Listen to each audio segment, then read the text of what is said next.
So hello everyone, स्वागत है आप सबका हमारे प्यारे चैनल फिजिक्स यापा में। तो आज हम देखने वाले हैं कि हम 3 ठो लूप वाले सवाल को केवीएल द्वारा कैसे सॉल्व करते हैं। ठीक है, हमने अपने पिछले वीडियो में क्या क्या पढ़ा है कि हम 1 लूप वाले सवाल को कैसे हल कर सकते हैं, 2 लूप वाले सवाल को कैसे हल कर सकते हैं। अब बारी आती है कि हमारे पास 3 ठो लूप बनेंगे इस क्वेश्चन में, और इस 3 लूप वाले क्वेश्चन को हम कैसे सॉल्व करते हैं केवीएल के नियम द्वारा। ठीक है, तो चलिए आइए हम शुरू करते हैं। देखिए, सबसे पहले हम क्या करते हैं, सभी तारों में करंट का डायरेक्शन बनाते हैं, और हमें पता है कि हमेशा बैटरी के प्लस सिरे से करंट क्या आता है, निकलता है यहाँ से। अब हमने मान लिया यहाँ से कुछ करंट आ रहा है, क्या आई, कितना करंट निकल रहा है, आई करंट निकल रहा है बैटरी से। यहाँ भी कितना पहुँचेगा, आई करंट ही पहुँचेगा। लेकिन यहाँ जाने के बाद 2 रास्ते हैं, तो इसमें करंट बढ़ जाएगा, किसमें, I1 और I2 में। ठीक है, इसे हम लिख सकते हैं I1 इज इक्वल I1 और I2 में। फिर यहाँ जाने के बाद मान लेते हैं कि इस सर्किट में जो धारा है वो आ रहा है I3, 5 ओम के प्रतिरोध में जो धारा आ रहा है वो नीचे आ रहा है, कितना, I3। तो इधर कितना धारा पहुँचेगा, हमको पता है इधर से I1 आ रहा था, I1 में से I3 इधर चला गया, तो I3 को निकाल देंगे I1 में से, तो बचा हुआ है क्या आएगा, इस वाले तार में आएगा। सेम चीज़ हमको पता है ऊपर से नीचे करंट कौन सा आ रहा है, I3, यहाँ पर कौन सा करंट आ रहा है, I3, और इधर से कौन सा करंट आ रहा है, I2। तो I2 और I3 दोनों मिल के इधर जाएंगे, तो ये क्या हो जाएगा, I2 प्लस I3, यानी इस वाले तार में करंट कितना बह रहा है, I2 प्लस I3। इस तरह से यहाँ भी फिर कितना करंट आ जाएगा, I। किसी भी सेल से, किसी भी सोर्स से जितना करंट उसके पॉजिटिव सिरे से निकलता है उतना ही करंट उसके नेगेटिव सिरे से एंटर करता है। ठीक है, ये चीज़ आपको ध्यान रखनी है। तो ये हमने मान लिया सभी ब्रांच में धारा। अब हमको क्या करना है, हमको पता है कि हम जब केवीएल लगाते हैं तो अपने से हर एक लूप में एक डायरेक्शन बनाते हैं। मैंने यहाँ बना लिया क्लॉकवाइज डायरेक्शन। ठीक है, इस तरह से ऐसे घूम के ऐसे आ रहे हैं, और इसी तरह से इसमें भी हमने बना लिया। चलिए एंटी क्लॉकवाइज बना लेते हैं डायरेक्शन, इस तरह से ऐसे हम घूम के आ रहे हैं। और फिर इसमें भी हमको कोई डायरेक्शन बनाना है, तो इसमें भी हम डायरेक्शन मान लेते हैं कि हमारा डायरेक्शन यही है, एंटी क्लॉकवाइज डायरेक्शन है। ठीक, ये चीज़ हम अपने से करते हैं किसी भी सवाल को केवीएल से सॉल्व करते समय। ठीक, अब हम चलते हैं कि इक्वेशन कैसे बनाया जाए। तो आइए देख लेते हैं इक्वेशन कैसे बनाएंगे। तो इक्वेशन बनाना मैंने अपने पिछले वीडियो में आपको सिखाया है, अगर आपने वो वीडियो नहीं देखा तो उसको प्लीज़ जाकर देखिए, और साथ ही उसको अच्छे से समझ कर देखिए ताकि चीज़ें आपको समझ में आ जाएँ। तो हम चलते हैं अब सवाल को हल करने पर। अब हम लिख लेते हैं कि ये लूप 1 है, ये लूप 2 है और ये लूप 3 है। ठीक, आइए तो लिखेंगे लूप 1 में केवीएल लगाने पर। ठीक है, सबसे पहले हम क्या करेंगे, लूप 1 में केवीएल लगाएंगे। तो लूप 1 क्या है हमारा, ये वाला। ठीक है, इसके चारों तरफ जितने भी सर्किट दिख रहे हैं वही हमको लेने हैं। तो क्या इस लूप में कोई सेल है, कोई बैटरी जुड़ा है, नहीं, तो बैटरी के साइड हम लिख लेते हैं 0 बराबर। अब आते हैं प्रतिरोध पर, तो I1 लिखेंगे, और I1 किस में जा रहा है, 10 ओम में, तो 10 से गुणा, और I1 का चिन्ह क्या लेंगे, प्लस की माइनस। तो ये वाला डायरेक्शन और ये जो हमने बनाया ये डायरेक्शन दोनों सेम है, तो इसको लेंगे प्लस। इसी तरह इसमें आते हैं, इसमें कौन सा करंट आ रहा है, I3, तो I3 लिखते हैं, और इसमें गुणा कितने से करेंगे, 5 से, क्योंकि 5 वाले में जा रहा है, और इसको प्लस लेंगे कि माइनस, तो इसको भी प्लस लेंगे। अब आते हैं इस वाले में, ये घूमकर ऐसे भी आएगा, तो यहाँ पर करंट कितना आ रहा है, I2, और कितने ओम में जा रहा है, 5 ओम में, तो 5 से गुणा, और साथ ही इसका जो चिन्ह लेंगे वो क्या लेंगे, माइनस। अगर आप लोग को चिन्ह क्या लेना है, कैसे लेना है नहीं पता, तो आप प्लीज़ हमारा इसका जो फर्स्ट और सेकंड पार्ट है उसको देखिए, आपको सारी चीज़ समझ में आ जाएंगी। चलिए इसको और हल कर लेते हैं। तो यहाँ से हो जाएगा 10 I1 प्लस, सॉरी पहले इसको लिख लेते हैं, -5 I2 और प्लस 5 I3। इन सब का हम क्या कर देंगे, कॉमन ले लेते हैं 5, और इधर भाग कर देंगे, तो 0 इज इक्वल टू, इसमें से कॉमन हो गया तो 2 I1 बचा, माइनस I2 बचा, और प्लस I3 बचा। ये हमारा क्या है, इक्वेशन नंबर फर्स्ट, यानी समीकरण नंबर 1 बन गया। अब हम लेते हैं लूप 2 को, सेम चीज़ करेंगे कि लूप 2 में वही केवीएल लगाने पर। ठीक है, तो लूप 2 में केवीएल लगाइए। अब हमको क्या करना है, इस लूप के चारों तरफ घूमना है। इसमें भी कोई सेल नहीं लगा है, तो एक साइड क्या हो जाएगा, 0, सेल के साइड में क्या ले लेंगे, 0।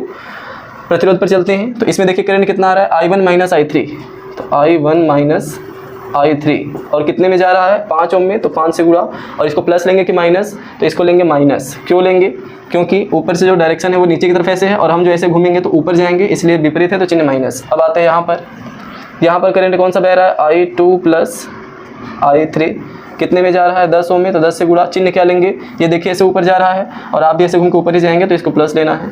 सेम चीज़ यहाँ करते हैं, I3 आ रहा है इसमें, और कितने में जा रहा है 5 में, तो 5 से गुणा चिन्ह क्या लेंगे, ये नीचे है, ऐसे घूम के नीचे आ रहा है तो इसको भी लेंगे प्लस, क्योंकि डायरेक्शन क्या है दोनों का सेम।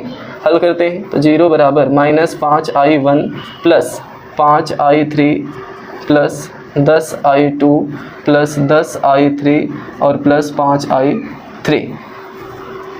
1 को एक साथ करते हैं तो 1 तो एक ही जगह है तो -5i1, 2 लिख लेते हैं, 2 यहाँ है और एक ही जगह ये भी है तो 10i2 और 3 1 2 3 जगह था, 5 10 15 5 20i3। इसमें भी 5 कॉमन है, कॉमन कर लेते हैं तो 0 बराबर माइनस क्या हो जाएगा i1, ये हो जाएगा प्लस के 2i2 और ये हो जाएगा 4i3। ये हमारा बन गया समीकरण नंबर 2। ठीक है, अब हम चलते हैं लूप 3 में। तो लूप 3 में KVL लगाने पर चलिए, तो अब आगे हम नीचे वाले लूप में इसमें, तो यहाँ पर सबसे पहले हम लिख लेते हैं बैटरी का मान कितना है 14 और इसको प्लस लेंगे कि माइनस, तो इसको कैसे पता लगाते हैं। हमारा देखिए लूप का डायरेक्शन क्या है, ऐसे एंटी क्लॉकवाइज। जब हम ऐसे घूम के ऐसे नीचे आ रहे हैं, इस तरह से ऊपर से घूम के नीचे आ रहे हैं तो बैटरी के कौन से सिरे से बाहर निकल रहे हैं, ऐसे घूमेंगे तो बैटरी के इस सिरे से यानी ऐसे माइनस साइड से बाहर निकल रहे हैं, तो इसका चिन्ह क्या लेंगे माइनस बराबर। एक ही बैटरी था तो बैटरी ने लिख लिया। अब चलते प्रतिरोध को लिखने के लिए, तो एक ये वाला है इस सर्किट में, यानी करंट कौन सा i2 प्लस i3 और कितने में बह रहा है 10 में, तो 10 से गुणा और इसका चिन्ह क्या लेंगे, देखिए ये ऊपर जा रहा है और आपने जो डायरेक्शन बनाया है ऐसे ऊपर से विपरीत आ रहे हैं तो इसका चिन्ह लेंगे माइनस। फिर ये वाला भी इसी में है, इसी वाले सर्किट में, तो यहाँ पर क्या हो जाएगा कौन सा करंट आ रहा है i2 और किस में जा रहा है 5 में, तो 5 से गुणा और इसका चिन्ह क्या लेंगे, ये देखिए नीचे आ रहा है, आप जब ऐसे घूमेंगे तो ऊपर जा रहे हैं तो विपरीत है तो चिन्ह माइनस, तो -14 बराबर -10 i2 और प्लस के सॉरी माइनस हो जाएगा 10 i3 और माइनस के 5 i2। इसको और सॉल्व कर सकते हैं तो -14 बराबर 2 को हल करते हैं तो -15 i2 और 10 i3। दोनों साइड माइनस कॉमन है, ठीक है, तो दोनों साइड से माइनस कॉमन करेंगे तो इधर क्या बचेगा 14 बराबर 15 i2 और प्लस 10 i3। ये हमारा है समीकरण नंबर 3। ठीक है, तो ये हो गया हमारा सभी लूप में KVL अप्लाई हो गया। हमारे पास 3 समीकरण बन गए, एक तीसरा ये, दूसरा ये और पहला ये। अब हमको क्या करना है, इन तीनों समीकरणों को सॉल्व करना है किसी भी विधि से। जो भी विधि आप लोग जानते हैं समीकरणों को सॉल्व करने का, आप उससे कर सकते हैं। मैं एक तरीका बताता हूँ, देखिए अब क्या करेंगे। तो हम यहाँ पर लिखते हैं, सबसे पहले हम क्या करेंगे, ये समीकरण 3 है हम लोग का, तो हम समीकरण 3 से चाहे i2 का या फिर i3 का, चाहे i2 का चाहे i3 का, किसी एक का मान हम समीकरण 3 से निकाल करके दोनों समीकरणों में रखेंगे। ठीक है, तो चलिए हम समीकरण 3 से i3 का मान समीकरण 1 में रखने पर, ठीक है, तो यहाँ से i3 का मान निकालेंगे तो क्या आ जाएगा, i3 बराबर 15 i2 इधर लाएंगे तो हो जाएगा 14 माइनस 15 i2 और बटा कितना हो जाएगा 10। ये i3 का मान है, इसको हमें किस में रखना है, समीकरण नंबर 1 में रखना है। तो समीकरण नंबर 1 हमारा ये है, तो हो जाएगा 0 बराबर 2i1 माइनस i2 और प्लस i3 की जगह 14 माइनस 15 i2 बटा के 10। ठीक है, मान रख दिया। अब इसको हल कर लीजिए, तो 10 का मल्टीप्लाई करेंगे तो इधर हो जाएगा 0 बराबर 20 i1 माइनस 10 i2 और ये प्लस के 14 और माइनस के 15 i2 बटा क्या रहेगा 10। अब इस 10 का इधर मल्टीप्लाई कर देंगे तो क्या मिल जाएगा, 0 बराबर इसमें i1 कितने बार है, एक बार है, तो 20 i1 i2 यहाँ भी है तो 15 और 10 कितना हो जाएगा -25 i2 और ये जो 14 है इसको हम इस साइड ला सकते हैं तो क्या हो जाएगा, इसको यहाँ न लिख के यहाँ लिख लेते हैं, 14 को जब इधर लाएंगे तो माइनस हो जाएगा तो -14। ये हमारा समीकरण नंबर 4। ये क्या बना, समीकरण नंबर 4। अब इसी तरह से यही सेम i3 का मान समीकरण 3 से निकाल के समीकरण 2 में भी रखेंगे। ठीक है, तो चलिए आप चाहिए तो इसका स्क्रीनशॉट ले लीजिए, फिर हम इसको मिटा देंगे। हो गया, तो हम बस इक्वेशन छोड़ रहे हैं, बाकी सब चीज़ों को हम क्या कर रहे हैं, मिटा दे रहे हैं, क्योंकि अब हम लोगों को केवल इक्वेशन सॉल्व करना है।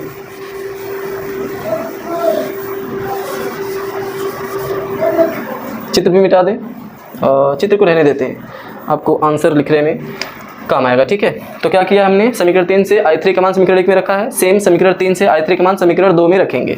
तो यहाँ लिखते हैं, इसको चलिए मिटा देते हैं। समीकरण 3 से I3 का मान समीकरण 2 में रखने पर, ठीक है, मान रखते हैं। तो समीकरण 2 हमारा क्या है, ये 0 बराबर -I1 प्लस 2I2 और प्लस 4 और I3 की जगह ये पूरा 14 माइनस 15I2 और बटा के 10 हल कर लीजिए। तो ये हो जाएगा -I1 प्लस 2I2, गुणा करते हैं, 2 से काट दें इसको, तो ये हो जाएगा 5 और इधर क्या हो जाएगा 2, 2 से गुणा करेंगे तो 14 दूना के प्लस 28 और माइनस क्या रहेगा 30I2 और बटा के 5। अब इस 5 के इधर भी गुणा करेंगे तो इसका गुणा इधर कर देंगे तो हो जाएगा 0, यहाँ -5I1 और इधर प्लस 10I2 और प्लस के 28 और माइनस के 30I2। 28 को इधर भेजते हैं तो हो जाएगा -28 और बाकी बचा क्या, तो -5I1 बचा है और इन दोनों को हल कर देंगे तो कितना हो जाएगा -20I2। ये है समीकरण नंबर 4 के बाद 5वां, ये हमारा समीकरण नंबर क्या है 5वां। अब ध्यान से देखिए, तो अब ये जो समीकरण 4 और जो समीकरण 5 है, इसमें हमको दिख रहा है कि दो समान चर राशि, इसमें भी I1 और I2 है और इसमें भी I1 और I2 थे। जिस तरह से आपने पढ़ा है x y के पद में दो चर राशि वाले समीकरणों को हल करना, उसी तरह से इसको भी हल कर सकते हैं। तो चलिए इसको हम लोग हल करें, कैसे कर सकते हैं। तो किसी से भी चाहे विस्थापन विधि लगाएं, चाहे विलोपन लगाएं, चाहे कोई भी जो भी समीकरण हल करने का आपने विधि पढ़ा है उसको लगा सकते हैं यहाँ पर। तो हम लिखते हैं समीकरण 5 से I1 का मान समीकरण 4 में रखने पर, ठीक है। समीकरण 5 से हम क्या निकालेंगे, I1 का मान, और कहाँ रखेंगे, समीकरण 4 में I1 की जगह रखेंगे। तो यहाँ से निकालते हैं I1 का मान, I1 को उधर ले जाएं और इसको इधर ले आएँ तो ये इधर आएगा तो धनात्मक हो जाएगा, तो 28 माइनस 20I2 हो जाएगा और इसको उधर ले जाएंगे तो प्लस 5I1 हो जाएगा, यानी I1 और 5 का यहाँ हम डिवाइड कर सकते हैं तो यहाँ हो जाएगा 5। ये हो गया I1 का मान। इसको हमको कहाँ रखना है, समीकरण नंबर 4 में रखना है। तो इसको मिटाएँ तो समीकरण नंबर 4 में रखते हैं तो हो जाएगा 20 इंटू I1 की जगह 28 माइनस 20I2 बटा के 5 माइनस 25I2 बराबर -14, ठीक है। इसको काट दें, 4 बार में कट जाएगा, ठीक है। 5 चौक के 20, गुणा करते हैं तो 4 8 32 का 2 हाथ में लगा 3, 4 दूनी 8, 8 3 कितना हो जाएगा 11, माइनस 4 दूना 8 यानी 80I2 माइनस 25I2 बराबर -14। I2 हल करते हैं, इसको उधर ले जाएं तो हो जाएगा माइनस, ये जुड़ेगा तो 105I2, ये उधर जाएगा माइनस, फिर जुड़ जाएगा माइनस माइनस तो -6 2 1, माइनस से माइनस कैंसिल, तो I2 इज इक्वल टू क्या आ जाएगा 126 बटा के 105 एम्पियर। ये क्या है I2 का मान। अब इसका भाग कर लेना और इसके बाद हमको क्या करना है, चाहे तो I2 का मान यहाँ रख के या फिर किसी भी इन दोनों में से किसी भी समीकरण में रख के आप इसको मान निकाल लीजिए। तो यहाँ पर इसका मान क्या आ जाएगा, हो जाएगा, इसको मिटा लें, इधर हल करते हैं।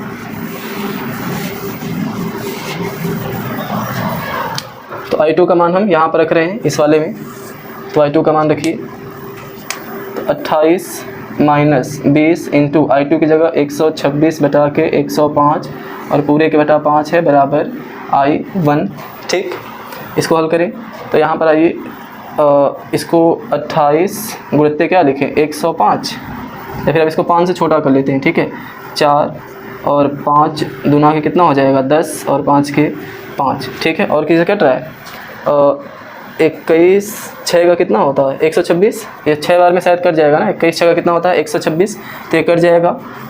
इसके बाद बचेगा क्या 28 और यहाँ पे 4 बचा हुआ है तो -4 इंटू 6 बार में कटेगा तो 6 और बटा के 5 बराबर I1, तो 28 माइनस 4 6 का 24 बटा के 5 बराबर I1। तो इस तरह से I1 का जो मान है वो क्या आ जाएगा, घटा दीजिए तो 4 बटा के 5 एम्पियर। ये हमारा क्या आ गया I1 का मान।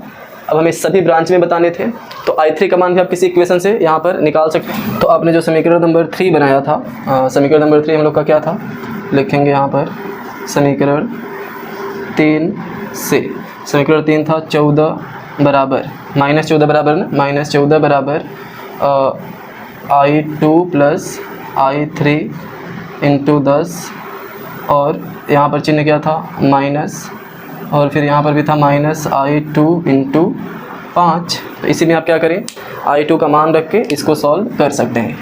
कहाँ लिखें इसको, चलिए इधर देख लिए।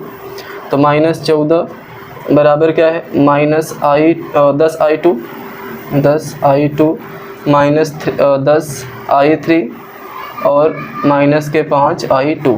तो ये हो जाएगा -14 बराबर ये 10 और 5 ही था ना कि 15 था, 5 ही था। तो ये हो जाएगा 15I2 और -10I3। ठीक है, तो ये था इक्वेशन। अब आप इसको क्या करें, I2 का मान रख दें। तो -14 is equal to -15 into I2 का मान अभी हमने निकाला था 126 बटा के 105 और -10I3। तो यहाँ से 15 साथ कितना होता है 105, 7 से कट रहा है, 7 के साथ कितना बचेगा 5, 7 8 56 कट जा रहा है ना। तो 7 एकम 7 कितना बचा 5, 7 8 56, 18 7 126। तो -14 इज इक्वल टू, यहाँ माइनस था तो -18 बराबर 10I3। इसको इधर लाइए तो माइनस के 14 और इधर आएगा तो प्लस के 18 बराबर -10I3। इसको घटा दीजिए तो कितना हो जाएगा 4 बटा के 10। आंसर क्या आ जाएगा इसका, I3 बराबर घटेगा तो 4 और 10 के इधर डिवाइड कर देंगे तो माइनस के 10, और इसको सॉल्व कर सकते हैं। तो I3 बराबर -2 बटा के 5 एम्पियर। तो इस तरह से निकल जाता है हमारा सभी लाइनों में करंट का मान। I1 हमने निकाला कितना आया 4 बटा के 5, I2 हमने निकाला 126 बटा के 5, I3 हमने निकाला -2 बटा के 5। ऐसे ही बाकी सभी लाइनों में आप धारा निकाल सकते हैं। I1 I2 करके I1 I3 करके इसमें निकाल सकते हैं, I2 प्लस I3 करके इस वाले में निकाल सकते हैं, I1 प्लस I2 करके यहाँ पर निकाल सकते हैं I का मान। तो इस तरह से सभी तारों में आप करंट का मान निकाल सकते हैं। ठीक है, तो ये हो गया हमारा इस क्वेश्चन का सलूशन। माना कि थोड़ा सा लंबा जाता है, लेकिन ये जो क्वेश्चन होते हैं ऐसे क्वेश्चन है जो कि आपके बोर्ड के एग्जाम में ज़रूर देखने को मिलते हैं। इसलिए मैं कहूँगा कि आप इन पर प्रैक्टिस करिए, 1 सवाल 2 सवाल 4 सवाल लगाइए, आपको चीज़ें आसान लगने लगेंगी। ठीक है, तो चलिए आज के लिए इतना ही। Thank you so much.